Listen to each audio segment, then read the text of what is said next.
Good afternoon, ladies and gentlemen, and welcome to another Propagandacast with me, Imperial Dane, your wonderful host. And today I have for you a 1 vs 1 on Langres. Yes, indeed, we will be having a trip to Langres. Fun little map, rather diverse in its layout, or at least somewhat, with a few points rather heavily ensconced by buildings and bocage, making them harder to take, but at the same time we do have some rather vital strategic points which allow for some strategic cut-off nonsense. Anyhow, so let's stop mucking about and get right to things, shall we, eh? In the northern corner, representing the 3rd Armored Division, we are seeing Illusionortruth, who I don't know the rank of, and opposing him we will be seeing our old friend Tommygaga of the 352nd Grenadier Division. Veterans, or at least partly veterans. In fact, some of them were veterans, the rest were trained by those veterans. Anyhow, a veteran division, one of the best that fought the Americans during the invasion of Normandy. And in fact, let's get right to it. We are seeing a barracks up and a creek barracks up. Nothing unusual there. You rarely see the weapon support center start for good reason. Generally, again, it's support units, and generally support units work best when they actually have units to support, i.e. infantry or any other sort of combat unit, which can actually handle some more flexible things, whereas a support unit will quickly find itself outmaneuvered and in problems. Barracks ready. We'll be seeing some riflemen right out there. And engineers marching out to the right side, it seems, focusing on this strategic cutoff point or what. Apparently these engineers are having a moment of doubt, and I forgot to turn down the volume. I apologize, and there we go.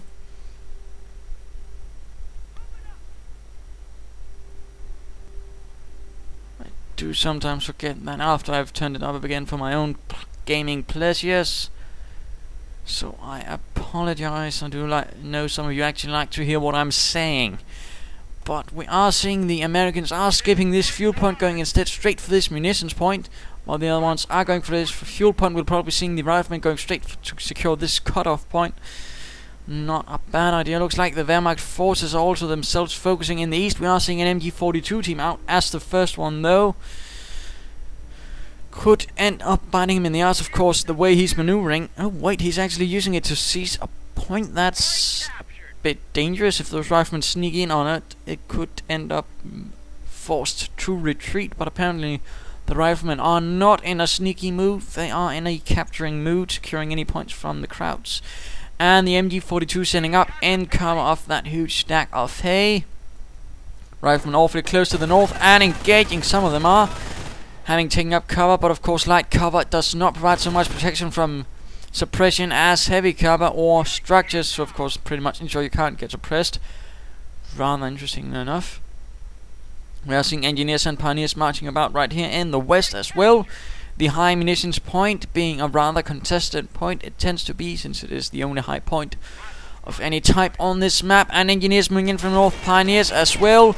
Looks like the engineers did get the drop on the pioneers and are taking up positions in this building, but the one engineer is able to blast away these pioneers, and there we go. A bit of weaving back and forth into the house, out of the house, constantly trying to get out of range. Whoever can get the best shot off there is going to be the winner. It looks like these pioneers will be able to seize this point while the engineers fire away. Their submachine guns not really meant for high range firing, and there we go, closing in, blasting away at those pioneers. While we are seeing full grenadiers marching into the center, riflemen are moving about in the center as well. Might be going for a west flank. Engineers are certainly there. Full grenadiers moving in to put a stop to it. MG42 catching the riflemen in the center. Good job. And looks like the riflemen, though, are quick to get out of there before they are fully suppressed. Engineers quickly seizing the building, preventing full grenadiers from taking up positions in it. Not a bad move. And riflemen moving in as well, springing a nasty surprise on these full grenadiers, forcing them behind this wooden fence and a bit of shrubbery as well. Riflemen, though, continuing doing a bit of seizing of fuel right there in the west, not joining in to aid their comrades. And we are seeing a 3rd rifleman team out. And we are seeing some full grenadiers and MG42 still there. Full grenadiers in the east as well. A bit of slight engagement there. Engineers, they're awfully out in the open, not really able to face off troops armed with bolt action rifles. And looks like these pioneers are going to end up in a bit of a nasty trap, running straight into these riflemen. Riflemen firing away, and these pioneers do barely manage to get out of there before it's all too late. And Volksgrenadier is taking up in a slight defensive position. MG42 now moving away as well.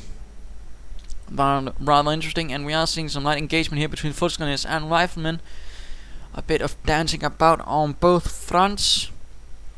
Americans securing this, in fact, the entire western area, and the MG42 springs the traps, forcing the riflemen to retreat rather hastily, leaving things open to a Volksgrenadier counterattack, if they so will it. And a 4th rifleman team hits the field, so we probably should be expecting BARs very soon. That tends to be the usual thing you'll see out of that, or a motor pool. But I do reckon I see more weapon supports, BARs, not so much weapon support centers in this type of configuration. Volksgrenadier is being exposed, taking a point, coming under quite a bit of fire from all sides, it seems like. MG42 though trying to catch some of the riflemen there, but they are in heavy cover. MG42 pulling back, riflemen moving in from all sides, and BAR upgrade underway. Riflemen could get the drop on this MG42, but no, they do not close in, and this allows one of the rifleman teams to be suppressed. But there we go, getting in. MG42 setting up and might catch the other team, or no. Volksgrenadier is trying to hold the line, but they are forced to retreat, not able to find on all of these riflemen. Volksgrenadier is moving in numbers in the west, and looks like these riflemen are in a slight unfortunate condition, caught behind enemy lines. Lots of Volksgrenadiers and the MG42 ever present and ever nasty, and we are seeing a triage center as well, rather infantry heavy start from Mr. Illusionortruth of the 3rd Armored Division, rather heavily relying on his infantry, and we are seeing some barbed wire being laid down here to prevent any sort of movement through here. Not a bad move. Certainly going to minimize the amount of spots where the MG42 might be needed, and of course make it easier to focus all fire at one spot. And looks like pioneers are focusing heavily on the west, taking back territory there for the fatherland. And nothing else in the German base. 352nd troops marching onwards. Created in 1943, composed partly of Eastern Front veterans, some of whom were survivors of Stalingrad and who had been evacuated out of there as wounded. Did face a few troubles as the Wehrmacht at that time had a rather heavy lack of, well, everything, including uniforms, so it was in fact partly equipped with uniforms from the by then no longer existent Afrika Corps and other kit. And looks like we are seeing some flamethrowers moving in for a flank. Volksgrenadiers are surrounded on all sides. Automatic fire from every angle, and flamethrowers as well. It is not looking good for these Volksgrenadiers. In fact, one team is down to 2 men, and there we go. Full heavy retreat. The Wehrmacht is forced to give up this entire area in one swift blow. Good job there from Illusionortruth. Nice flanking maneuver, but at the same time good reaction from Tommygaga to quickly get his troops out of there. And we are seeing a second MG42 setting up to support things and might catch these riflemen out in the open. There we go. Although it is itself out in the open, which could end up backfiring, as it is going to be rather easy to take damage from, in particular automatic weapons like that. And riflemen are moving in from the north, and a single Grenadier here could really do a nasty job. And looks like, yes, medic packs in fact, and then a retreat.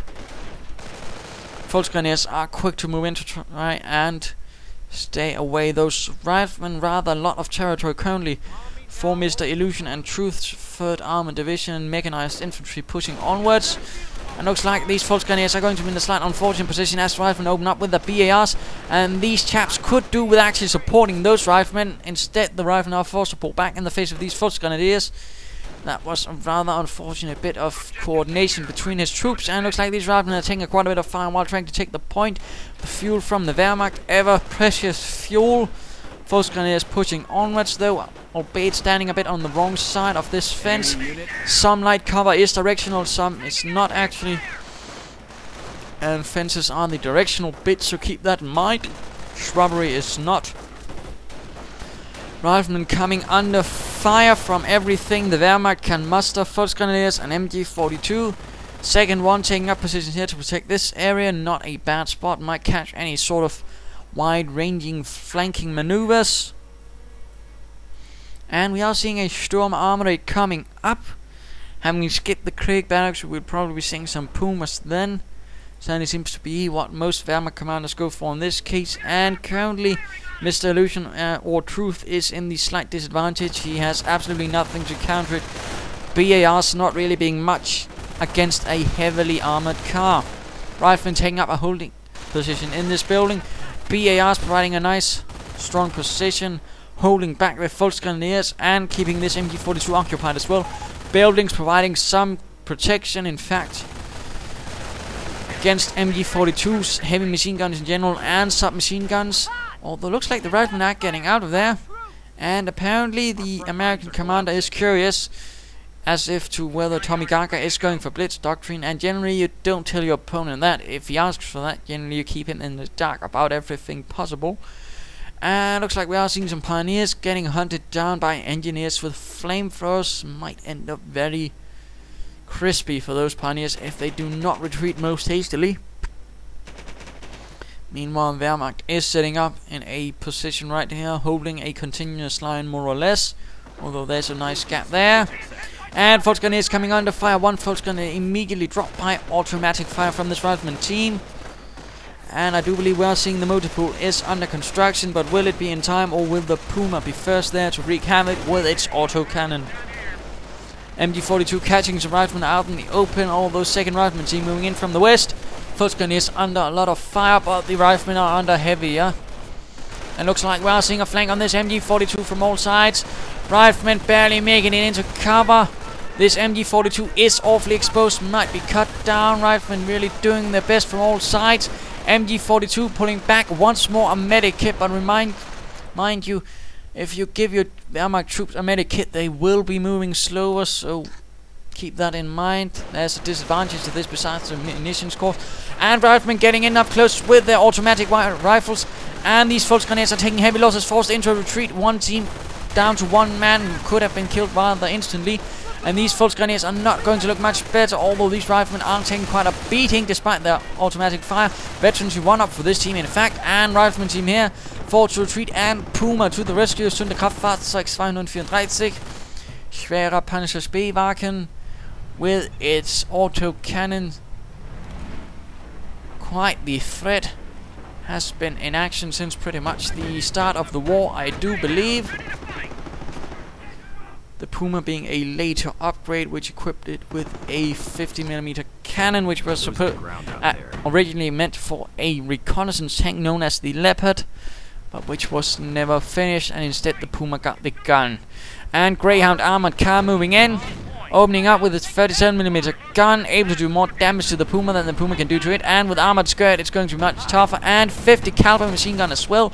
Really going to be a nasty armored car from there, and plus a lot of munitions. So for example, laying down some Greyhound mines could be a nice idea. MG42 team coming under fire, but Grenadiers moving in. Panzerfaust getting readied, and a nice barrage doing quite a bit of damage to this armored car, forcing the Greyhound to limp back to the base for a bit of repairs. And supply yard upgrade number 1. Good job there. Really going to help with veterancy on the units, and of course manpower upkeep, as those American infantrymen are some greedy bastards.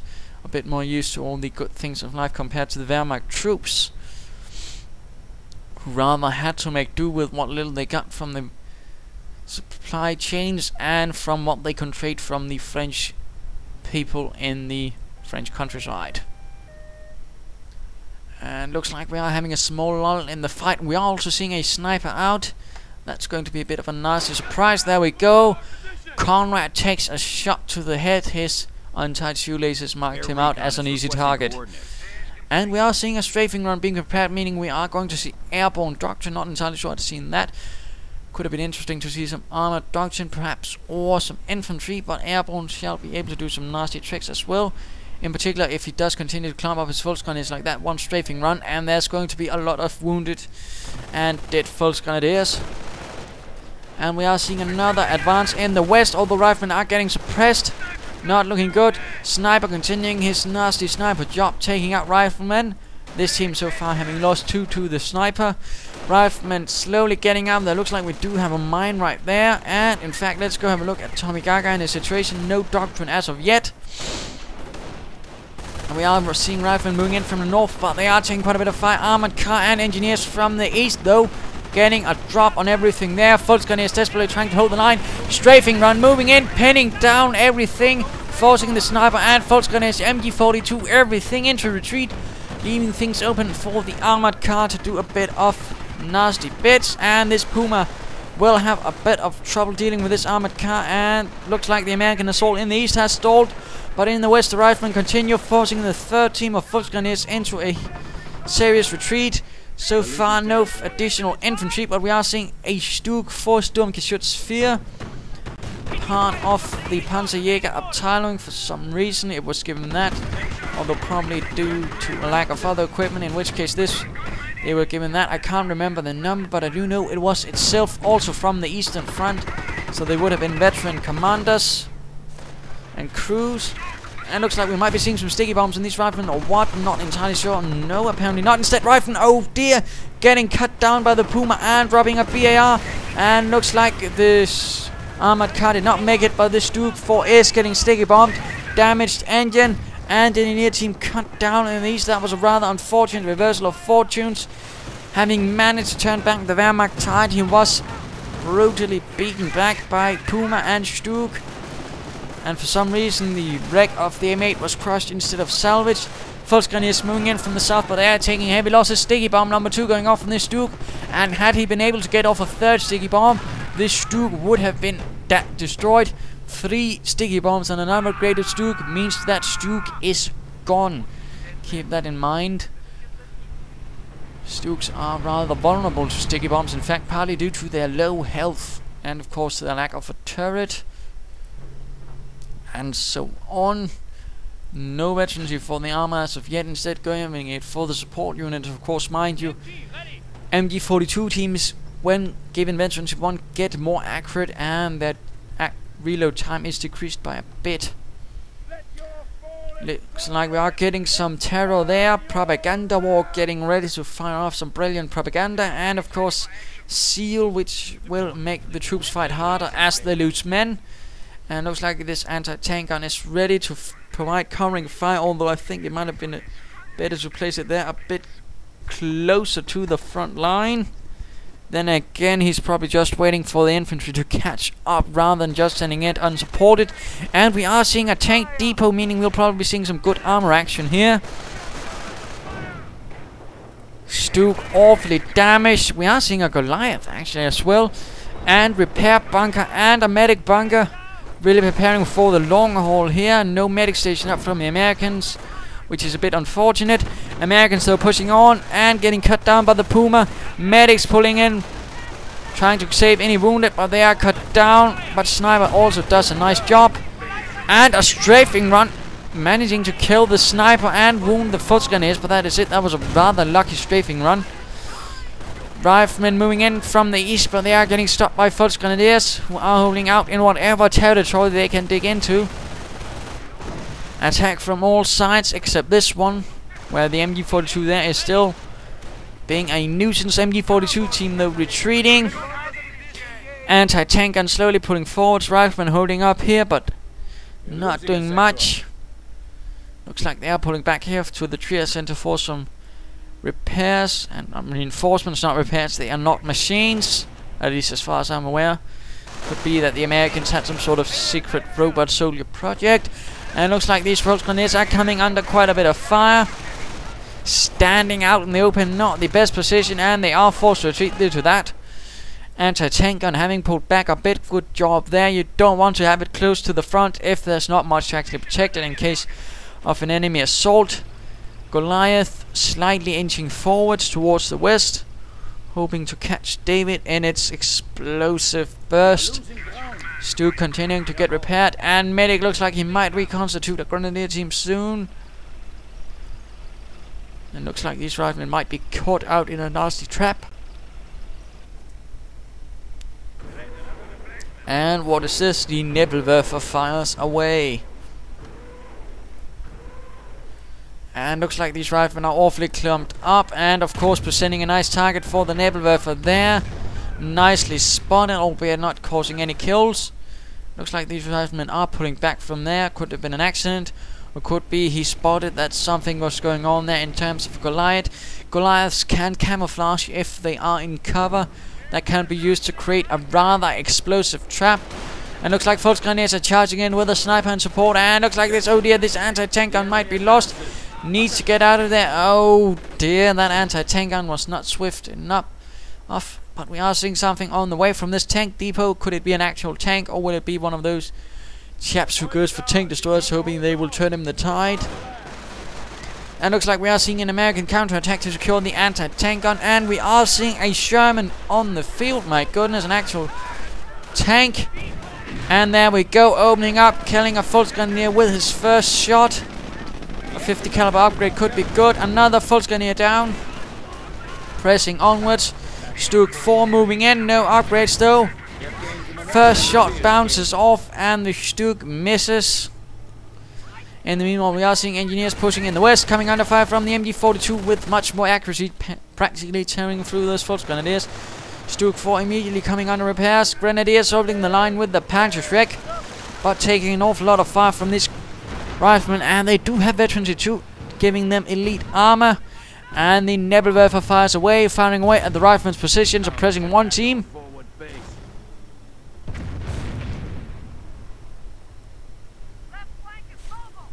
And a slight lull in the fight once more. Strong point here from Tommygaga, awfully lot of bunker work in fact. And the Puma, which seems to have taken a rather reserved position, of course it can't really do much against this M4 Sherman tank. And we are seeing a second Stug on the way, probably realizing he's going to need more to deal with that Sherman in the longer run. It looks like we are seeing some more armor coming out of this tank depot. Could it perhaps also be a tank destroyer, or could it be an upgrade for the Sherman to give it the long barreled upgrade, meaning it can actually more or less constantly penetrate the frontal armor of the Stug 4, giving it the definite advantage there. And looks like we are seeing some light engagement there. Anti-tank gun opening up. Sniper still being a nuisance. And I do believe it's time for a mid-game analysis. So, what is the situation? Well, currently Tommygaga and his 352nd Grenadier Division is holding most of the vital points. He's holding the 2 victory points. He's holding the high yield munitions point. But the American is holding some of the fuel point as well. In fact, he's holding most of the medium ones, which will give him the fuel advantage. He also has the advantage, of course, being able to strike where he wants, and of course if he was to, for example, shift his armor towards the west, he could in fact spring a nice surprise, although looks like Tommygaga is laying down some heavy mine work here in the west. But at the same time, I do believe he should avoid trying to attack frontally here with his armor. That could only end in tears, but flanking maneuvers on this Stug would do pretty well. Looks like the riflemen are in fact getting up for a flanking assault, but he really needs to inflict some severe losses through some rather clever maneuvers on all sides. Otherwise, Mr. Illusionortruth might find himself into a grind which he will not be able to survive. Although getting a medic station might be a good idea for Tommygaga. He basically needs to hold on. He needs to lightly harass on all sides at the same time, though, to really keep the pressure on and from preventing Mr. Illusionortruth from finding one calm moment to get his plans together. Let's in fact go have a look at his situation. He has a lot of munitions, so a good strafing run could be called in. He could also call in some airborne and get some recoilless rifles, which could do a bit of good against that Stug. But this spot here practically begs for a strafing run. Could really put a stop to the Wehrmacht forces, and we are returning to the fight. Looks like we are seeing a Hellcat and Sherman in the north. Anti-tank gun as well. And the Nebelwerfer opens up once more, and the Grenadiers disperse. Apparently expecting that some strafing run could happen, so good job there. And some firing here, perhaps hoping to catch that anti-tank gun. Anti-tank gun though gets pinned. Second Stug moving in, still no veterancy for his armor though. That could end up badly. And looks like this first Duke is under fire from the Hellcat and the Sherman. First shot from the Hellcat penetrates, second bounces off. Shot from the Sherman also bounces off. And now Veterancy 1 decreasing the damage it takes. Anti-tank gun was not close enough. And oh dear, he's moving in from the front. The last sort of assault you want to make with a Hellcat. It's a tank destroyer. It's not really meant for frontal fighting. And it goes out of control after a successful shot from the Stuke commander in this. Nice shot, Helmut. And the Sherman is forced to pull back in the face of all these Stukes. Anti-tank gun opens up, but it is simply too late. That was a rather botched engagement against these two assault guns. You generally don't want to engage German armor from the front. You want to flank, and in particular tank destroyers, since they can do a lot of damage, but again they really need to attack from the sides. Otherwise those Dukes could in fact probably have been very quickly destroyed. And looks like this sniper is caught out in the open, could be killed by the riflemen and the BARs, and looks like it. He will not be able to make it out. No, Grenadier is throwing a grenade at the rifleman, but misses and pulls back into the shrubbery. First Grenadiers taking up some supporting positions of the Grenadiers. Riflemen, they're continuing to fight, but they do seem to be lacking in something. And seeing the anti-tank gun moving in. Riflemen, there's no engineers repairing the Sherman. Riflemen holding out here. Puma moving in. Nebelwerfer once more opening up. And once more only managing mostly some suppression, but we are seeing another Hellcat coming out from the tank depot. We'll of course have to see how that goes, if he will be trying another frontal assault on the assault guns, in which case it will probably fail, since the Stuke had 18mm sloped armor, which rather made it tough, plus its low silhouette, which of course also made it a bit harder to hit. But Hellcat is soon ready. No further veterancy upgrades on the supply yard. I mean supply yard upgrades, not veterancy upgrades. Oh dear, I keep messing those two together for some reason. We are seeing some Volksgrenadiers in the east. Grenadiers and Volksgrenadiers holding behind the wreckage of a Hellcat. And Stukes moving in once more, ready to react wherever needed. Another sniper on the field. And Sherman moving in on the east. Volksgrenadiers out in the open. Could take a shot from the Sherman and get killed. There we go. And nothing to really help there though. The Sherman can reign supreme there. Volksgrenadiers charging in, right, oh dear, into the open arms of these riflemen. But we are seeing propaganda war, convincing these riflemen that these Volksgrenadiers are in fact heroes of the right, the best of the best, whereas in reality they are just humble Volksgrenadiers. Looks like this Sherman is most ready. Hellcat now arriving on the field, a second one. Question is, of course, will he actually be using them to flank, or will he be just try to use them as cheaper tanks and then lose them in the process of that? Munitions point secured with an observation post. Not a bad move. But looks like all is quiet. Until, of course, the Nebelwerfer screams once more at the Allied lines. And looks like these riflemen will once more be caught out in it. No, it's the engineers this time. The old empty barn catching on fire. And armored assault moving in. But they are moving in from the same direction, all of them, instead of trying to get the flank on this Duke 4. That is rather unfortunate. Come on, do not stand out in the front. Get on behind them. Oh dear, looks like though this Duke might get knocked out. Will it happen? Yes, there we go. Stuke lost veterancy 1 for the Sherman, but they are not trying to flank, and again this is rather tragic. I mean, they could easily have gone around it instead of just standing there and probably got both of those Stukes in rather short order, but now it is simply too late, and they now seem to be pulling out this Hellcat, apparently not entirely sure what it's doing. And looks like this Sherman is almost close to death. Get out of there, Sherman. Head to the rear. Volksgrenadiers though out in the open against the dreadful Sherman. Casualties being reported. And this Hellcat apparently has just stopped up right here, apparently hoping to escape the notice of the Wehrmacht. Not entirely sure that will do much. Sherman though in need of repairs. Hellcat as well. Not entirely sure why I didn't upgrade them, and now he's calling it a supply drop. Rather interesting, not entirely sure why. Could get some heavy machine guns and mortars, although really I'd recommend dealing with those Stug 4s in a proper manner instead of trying to deal with them from the front. We have 300 points left. Perhaps also getting some upgrades in terms of 50 caliber machine guns to really help against the infantry. And looks like this Stug 4 is going to find the Hellcat and blow it to bits. First shot misses. Second shot will not. There we go. Riflemen engaging these Volksgrenadiers, forcing them into a retreat. And a hiccup. Medics continuing their job of recovering the wounded. Goliath still has to detonate, and looks like we are seeing a rather hefty blocking position using barbed wire. Riflemen though sneaking about that. And looks like this sniper has been caught out in the open by these veterans. 2 riflemen, and looks like he barely makes it out of there. No further veterancy for the Stugs, and we are seeing a creek barracks now coming up. Rather interesting. Sherman getting repaired.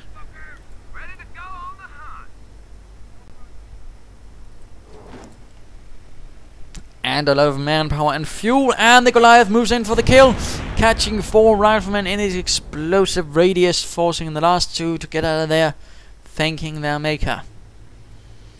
We are seeing some slight strong points here. Volksgrenadiers hiding out here in this small copse of woods, hiding behind the trees and fences. Grenadiers right here behind the sandbags, and some further forces marching in the east, rather able to detect and stop any assaults where it matters.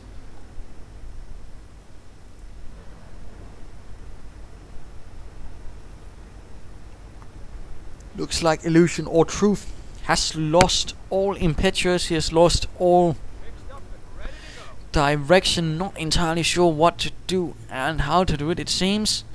Floating a lot of resources. Might be getting something soon. But he could get some armor very soon, at least. He needs to get something soon and push on, otherwise the German will continue to entrench and get tougher to get out of there. Sherman once more ready, and rifleman getting hit. Anti-tank gun as well.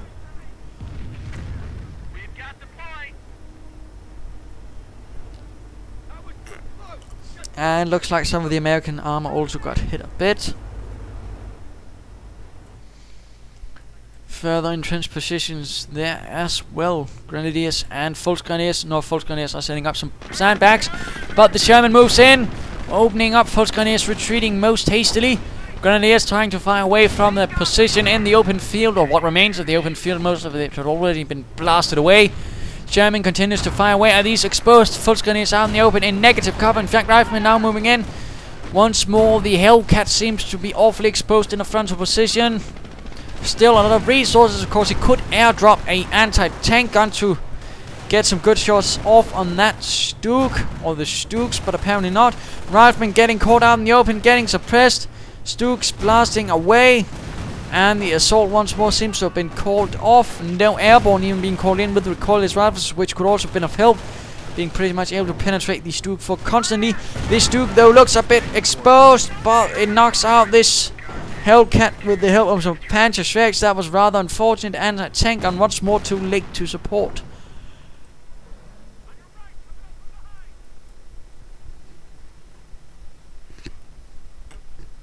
And another supply drop. He's got a ridiculous amount of munitions, but he's not using it. Why does he then proceed to keep calling them in? Could of course be for the fuel, I suppose. But really, why not get some airborne? Why not get some troops elsewhere? Why not keep up the pressure instead of trying to attack from the same angle over and over again? He was so clever in the start, but now he just seems to have lost all hope, all backbone, all impetuous. And it looks like Königstiger will be called onto the field soon. Tiger 2. Dreadfully armored beast. And there we go. Ready to crush the Yankees in their paper panzers. Looks like the tank depot is once more getting into movement, but rather pinned into their base. Not much territory, and again he constantly seems to be attacking from the same angle, not trying even here to just pick some barbed wire and take these points. Not anything at all. I do feel that's going to bite him in the ass, in particular since he keeps running straight at these Stuk 4s. And looks like we are seeing some riflemen moving in from the east, catching these Volksgrenadiers out in the open, cutting them down without mercy. Oh, apparently not. The Volksgrenadiers do manage to get into cover, although the riflemen are hounding them, and the MG42 opens up. Salvos of machine gun fire cutting down the riflemen as rifle fire joins in the chorus. And a strafing run moving in though, stopping and pinning a lot of these troops, allowing the riflemen to continue. And another Sherman has arrived. Riflemen moving in, anti-tank gun not no. Tank gun not though. And Stuks in support of this King Tiger. This is going to be a hard position to assault by now. And looks like the engineers finally made a breakthrough here, seizing this fuel point. And Shermans are charging in, but immediately coming under fire from the King Tiger and its high velocity 88mm gun. Sherman taking heavy fire, and the Nebelwerfer fires away as well. Grenadiers awfully exposed, forced to retreat. Nebelwerfer's rounds land amongst the riflemen. And not looking good for these Shermans, not looking good for the Americans as all, as they are getting hit from all sides, as the Shermans and the King Tiger absolutely punish them. The Grenadiers, MG42s and Sniper not really making things better though for the Americans. Although currently looks like that Mr. Tommygaga is being rather calm. He could, for example, push his advantage a bit, press onwards with that King Tiger at the lead. Could easily do some nasty things to those anti-tank guns and Shermans. Our opponent has 200 points.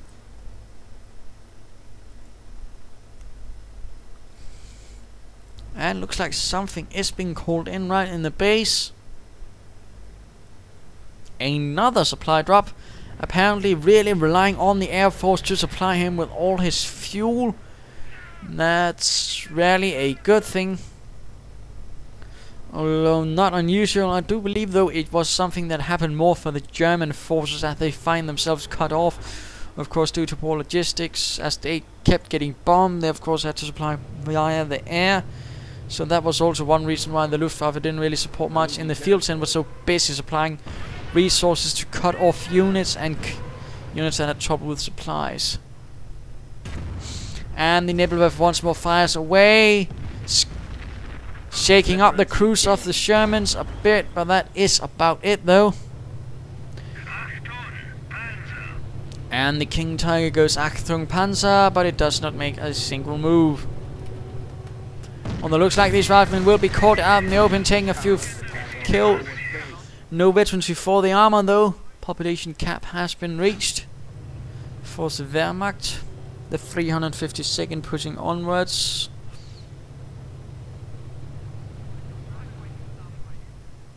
Sherman's getting ready. Looks like we're seeing further anti-tank guns as well. And looks like the Shermans have gotten outgunned, increasing their penetration against armor, which will certainly be of help against the Stuks.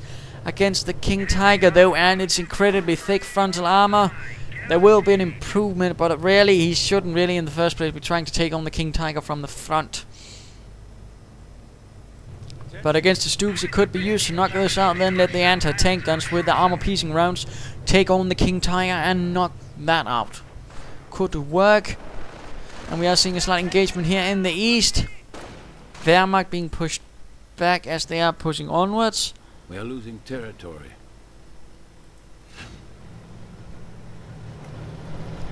And looks like the King Tiger is in fact making a move for the Allied lines. And anti-tank gun taking a sniper shots. And everything just opens up on this King Tiger. Sniper clears out the anti-tank gun. And a strafing run moves in. Somewhere, I think. Not entirely sure where. Or apparently it did not.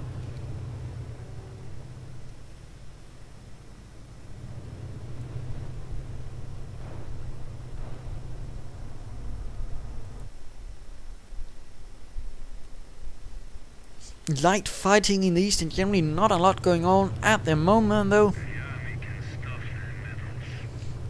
King Tiger, one of the biggest tanks of the war, also one of the most powerful, but trouble was, it was also in terms of engine power and the transmission also one of the weakest, since it couldn't really pull that incredibly thick armor, which was, I do believe, somewhere around 200 millimeters thick, or probably a bit less, and then sloped. Of course, very thick, but at the same time very heavy, and the engine and transmission simply couldn't handle it. Plus, of course, it was a fuel guzzler, perhaps a bit of a waste, and should have rather stuck to the Tiger 1 rather than get to work on the Tiger 2. Although, of course, the King Tiger does look awfully impressive and cool. There's no doubt about it. And Nebelwerfer once more firing away a lot of that Nebelwerfer, which certainly was a prolific piece of German artillery. They were rather fond of their rocket artillery, had a lot of variants of it. They even had a sort of copy of the German Katyusha rocket launcher, which in fact used captured Katyusha rockets. I believe it actually also served on the Western Front, being mounted on converted French half-tracks. I believe, though I might be mistaken.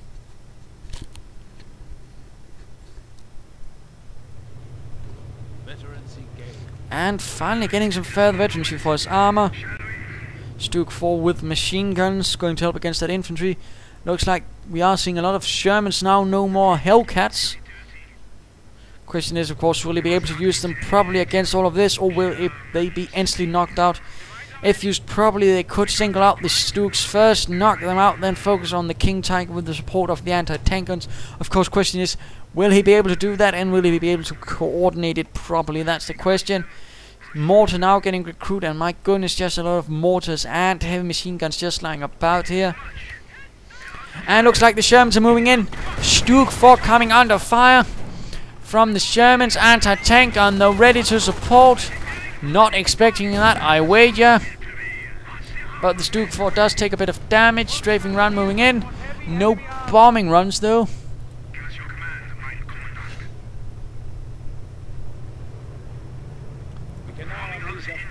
And Firestorm being made ready as well. Further incendiary rockets for the soldiers of the Reich. Riflemen sneaking in towards the west.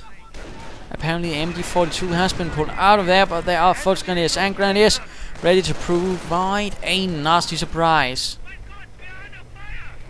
Sherman's getting repaired once more, and really seems like Illusionortruth has lost all momentum, all initiative, which is rather working against him, as Mr. Tommygaga is constantly digging in harder and harder, and is only going to get harder and harder to enroute. Looks like the Shermans are once more making an assault. Volksgrenadiers out in the open. Oh dear, this is not going to end up good. 2 already out with 1 shot. Anti-tank gun moving in as well, and a firestorm being called in. Apparently right here knocking out the anti-tank gun. That was rather unfortunate. German armor though not continuing its movements, but getting veterancy free for its armor, meaning armored side skirts, and I believe in the case of the Stuk 4 increased health, although then again that might be veterancy 2. But it certainly does make the Stuk 4 even more formidable, and now veterancy 3 for support units as well.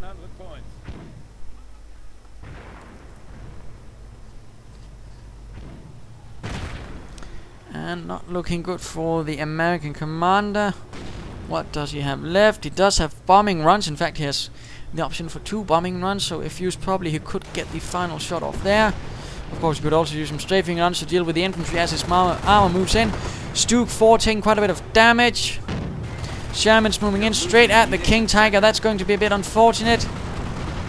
And we are seeing a bombing run doing a bit of damage to the Stuk 4, but the King Tiger brushes it off, and oh goodness gracious, the Shermans are surrounded by Stuks and King Tigers. This is rather unfortunate. First German out of control. Second one looks like it will soon be out of the fight as well. And propaganda war forcing away the infantry. Sherman number 2 out. Sherman number 3 gaining veterancy 1. But will it be enough to avoid the King Tiger? No, it will not. The King Tiger turns this into a cemetery of armor. King Tiger getting a damaged engine, but I believe it might be too little too late. And another bombing run flying in. But not doing much damage either. The King Tiger being built to withstand more than that. And there you go. Game over. Victory for the 352nd. A loss for the 3rd Armored Division despite its best attempts, but sadly they were trying to constantly engage the German armor from the front, and that rarely works.